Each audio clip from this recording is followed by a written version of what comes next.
महाराज जी से एक शिष्य ने पूछा कि गुरुदेव, जब तक भगवान की कृपा नहीं होती, गुरु की कृपा नहीं होती है, तब तक इंसान को गुरु नहीं मिल पाता और ना ही उससे परमात्मा की भक्ति मिल पाती है। महाराज जी ने कहा, हाँ तेरी बात तो सत्य है। इसी पर आधारित तुमको एक कथा सुनाता हूँ कि एक गांव में एक युवक रहता था। उसे भक्ति करने का बड़ा ही शौक था। वो हमेशा परमात्मा की भक्ति घर के काम काज करने के बाद किया करता था। एक दिन जब वो कहीं जा रहा था तो उसने रास्ते में एक संत महान पुरुष का सत्संग सुना। सत्संग सुनने के बाद वो उनके पास गया और कहा, गुरुदेव, आप कह रहे थे कि मनुष्य के जीवन का विकास या उसका उद्धार तभी होता है जब उसे गुरु की कृपा प्राप्त हो। तो हे गुरुदेव, मैं आपसे नामदान की दीक्षा लेकर अपने जीवन को सार्थक बनाना चाहता हूँ। गुरु ने कहा, बेटा, नामदान की दीक्षा लेकर के ही मनुष्य इस भवसागर से पार जा सकता है।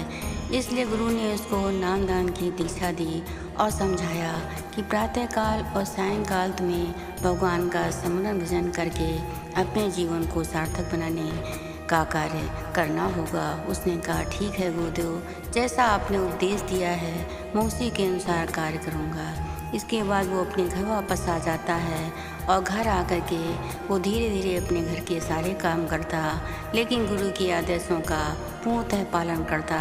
सायंकाल और प्रातः उठ करके वो सुमरन भजन किया करता था।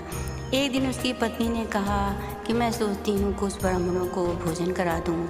उसने कहा, ये तो बहुत ही अच्छा काम है। कहने लगी, ठीक है, कल आप जाइएगा और बाज़ार से घी ले आइएगा।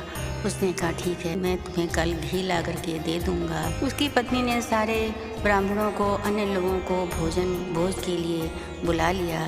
जब वह दूसरे दिन घी लेने के लिए जाता है तो रास्ते में चलते चलते जब काफ़ी दूर निकल जाता है तो उसने देखा एक महान पुरुष का सत्संग हो रहा था। वो उसी सत्संग में बैठ जाता है और उसे बहुत अधिक आनंद की प्राप्ति होती है। वो इतना लीन हो जाता है कि बाकी सारे कार्य भूल जाता है।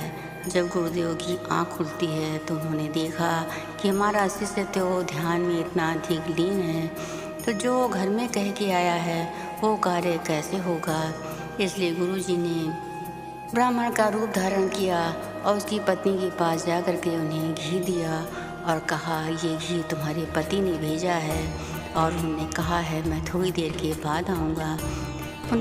उसकी पत्नी ने कहा कि महाराज जी, आप इतनी दूर से आए हैं, बैठिए। तो उन्होंने कहा, बैठने का मेरे पास समय नहीं है बेटी, फिर कभी आऊँगा।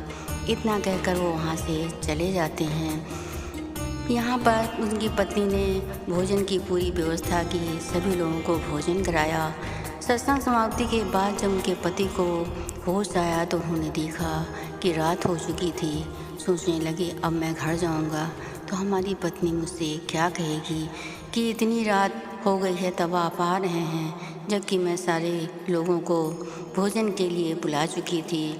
खैर, कुछ भी सोच करके उन्होंने घी लिया और घी ले करके जब वो घर पहुँचे तो उन्होंने कहा, ये घी जो तूने मंगाया था वो मैं ले आया हूँ, लेकिन मैं किसी कारण से किसी कार्य में फंस गया था जिसकी वजह से मैं समय पर नहीं आ पाया।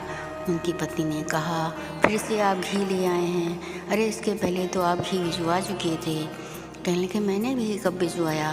कहने लगे, एक साधु महात्मा आए थे और वो घी दे करके चले गए थे। उन्होंने कहा था कि तुम्हारे पति ने ये घी भेजा है, भोज का कार्य पूरा कर लो। उनके पति सोचने लगे, कितने आश्चर्य की बात है कि मैं वहाँ सत्संग में लीन था, यहाँ गुरुदेव ने आकर के घी दे करके हमारा कार्य पूरा कर दिया।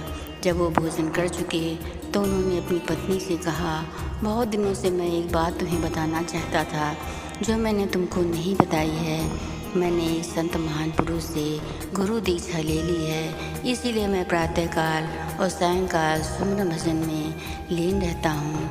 उनकी पत्नी ने कहा, जब आपने लिया है तो परिवार के अन्य सदस्यों को भी गुरु दीक्षा दिला दीजिए। इसके बाद उन्होंने अपनी पत्नी और बच्चों को भी आश्रम ले जा कर के गुरु दीक्षा दिला दी और सुख से अपना जीवन व्यतीत करने लगे। गुरु ने समझाया कि बेटा इस संसार रूपी सागर में भवसागर पार करने के लिए गुरु से दीक्षा लेना अत्यधिक अनिवार्य होता है। जो लोग गुरु की शरण में चले जाते हैं उनके सारे कार्यों को गुरु को पूरा करता है और उनको ही परमात्मा की पूर्णतः भक्ति प्राप्त हो जाती है। इस प्रकार गुरु के दर्शन करने के पश्चात वो अपने घर वापस आ जाते हैं।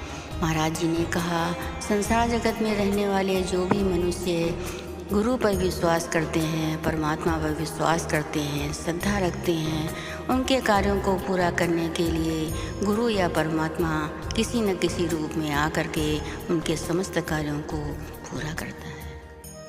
प्रेम से बोलो परम संत श्री ठाकर सिंह महाराज की जय।